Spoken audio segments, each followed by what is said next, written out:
Hey guys, this will be one of two reviews going up today, and I wanted to get these two out of the way because I have one more review coming up at the end of this week for Scary Movie 6. I'll be go seeing that this weekend, so let's talk about the famous and actually my most anticipated show of this year was the Spider-Man Noir show. I had some iffy complaints about it, like why is, Amazon doing it? Why aren't we getting a younger actor for it? Because again, Nick Cage is about 60. His last, like, I want to say his big movement role for like doing stuff like Spider-Man stuff was Ghost Rider, and that was the good one before the second one. So I was a little hesitant on it, but I had faith in Nick Cage when I saw the first trailer because I was like, okay, maybe it's not just all Spider-Man movement, which I'm okay with because again, you don't always have to focus on Spider-Man antics with most of the Spider-Man. You just focus on either their traumas or their problems or whatever they do. I don't mind like their second identity, which is either Peter Parker, Miles Morales, Ben Riley, Miguel O'Hara, Gwen. I am okay with doing story based shows like that because it is a show. It's not a movie, which I am glad for because this was better as a show.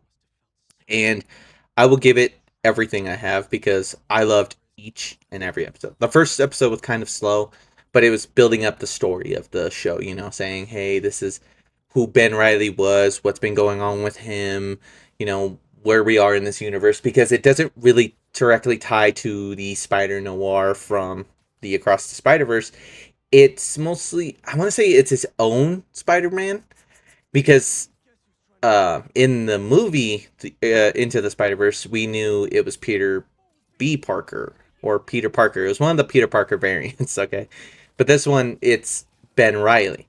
And for all intents and purposes, if people don't understand why he can't be Peter Parker, Sony is being a straight menace and holding him down to them that they can only use Peter Parker based names, which is stupid in my opinion because yeah, but either way, I did like it. Again, my name is Ben, so it is funny that they used Ben Riley. So it was funny to hear Ben come out of everyone's mouth, and I was like, that means I'm Spider Man in another universe.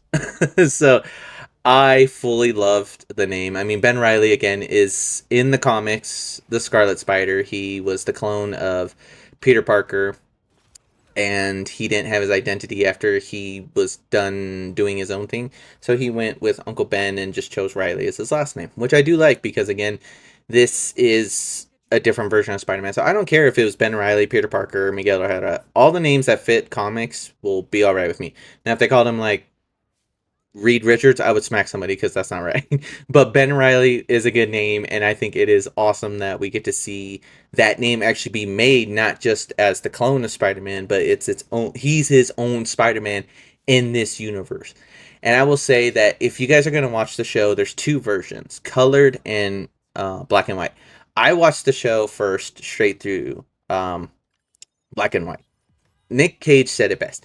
If you want to experience the show, it's best to watch it in black and white. I mean, most of his comics are black and white. I mean, he's only been in a couple of colored things. I mean, right now you see how he looks in the Spider-Man 2 game.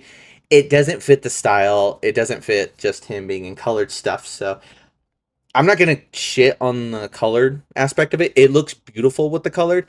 I just think they could do a lot with the coloring, with the non-coloring, and I mean, it's different. And it gives you that noir style that they really went for. And I love it because you feel some of the shots when they do like angled or non or like really up close or the mirror thing. I always known from like old movies with the black and white or the 1920s vibe that if they did something there was going to be a reflection. And once I saw that I was like that's a noir vibe that I love. And I love the small details they do. And then, you know, I just loved the way that we didn't see Spider Man a lot. It was Ben Riley being a private investigator, which I love because, again, it's showing a side of Spider Man that we haven't seen with a version of Spider Man. He's either usually a photographer, just talking smack to his enemies, or, just seeing a regular day in the life of a Peter Parker variant, which I do like because this is not just him doing just private investigating. He's going around and doing other stuff. And I mean, there was literally a scene that I really loved to that is him standing in front of a phone booth waiting for a call, telling this lady it doesn't work, and there's another one that doesn't work. Answers the phone and then tells her, "I lied." I'm like, that's a Spider-Man esque thing. I mean, the jokes in here were awesome. I loved everything about Nick Cage. Again, will steal the show with his antics, his jokes, the way he treats Spider-Man in this universe. He even said it wasn't about making a Spider-Man show. It was about making, something different for Spider-Man. And I was like, okay, go for it. I'm all for different versions of Spider-Man and different iterations that aren't just Peter Parker or Gwen or Miles. We got something with a different version of Spider-Man. I love that to death, and I really do hope, because a lot of people have been watching it and I've seen love across it. Like, nobody's hated it. They only said like the first few episodes are slow and then it gets good. And it does, because the villains get better. The mutations that they show are amazing. It catches the vibe of, like, this is 1920, so again, experimenting with stuff was weird. The jumps in, like, the Great Depression.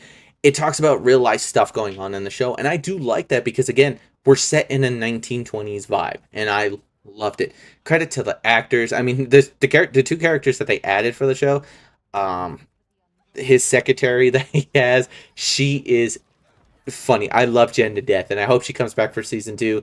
Same with his partner that works at the Daily Bugle and does all the reporting and got his own reporting thing at the end. I really hope he does his own stuff in the shows and they keep going and catch more of this other villains that we can catch. Like, I want to see more. I love this universe, and I really loved what they did with this Spider-Man noir vibe. Even if it's less of Spider-Man and more of Ben Riley, cool. I am for it. Or they go for more Spider-Man and less Ben Riley. But I don't really care, because either way, you're going to get both. Because, again, with the black and white vibe, you can feel like nobody can see you, nobody can, like, it's just so good. And I didn't expect it to be that good. But again, it's Spider-Man. And then with spin-offs, it's always hard to tell if it's going to be good. But to me, I think this is a step in the right direction for spin-offs for Spider-Man.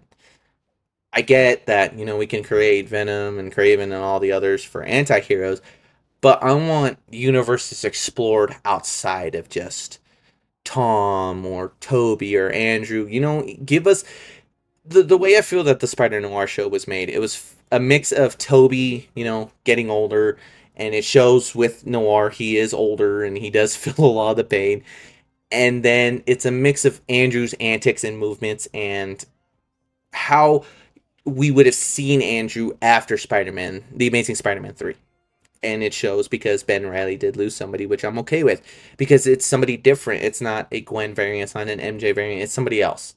And that's what keeps the show good, because it's, again, with Spider-Man, he's always going to have the identity crisis of, do I stay as Peter or do I stay as Spider-Man?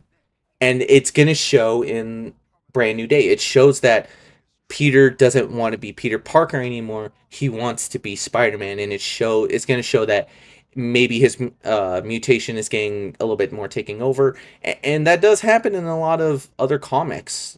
Peter doesn't know who he wants to choose, and it's hard to balance out that life of being Spider-Man and Peter Parker. And this is what I loved about the show, is that they show that too, of, there's a couple times he even says, I don't know if I want to even be Spider-Man anymore, and it shows. But it's funny, he's not even called Spider-Man, it's just the Spider. And I can't even say much more about it, but I will say, if you guys want to check it out, go watch it on Amazon Prime. It is freaking amazing. 10 out of 10 in my books. I honestly would watch it again in color, which I'm going to do, because this show stole my heart with how Nick took care of Spider-Man and um, just treated Ben Riley as not just a Peter Parker variant or its own variant of a different character. It's his own. And, I can sit here and say nothing else good or bad about it. I think the only thing bad about it is that it wasn't longer. So hopefully they get a crack at season 2 soon. And yeah, I'll catch you guys on my next review coming up, because I got to do the Masters of the Universe. So I'll catch you guys on my next one. Peace.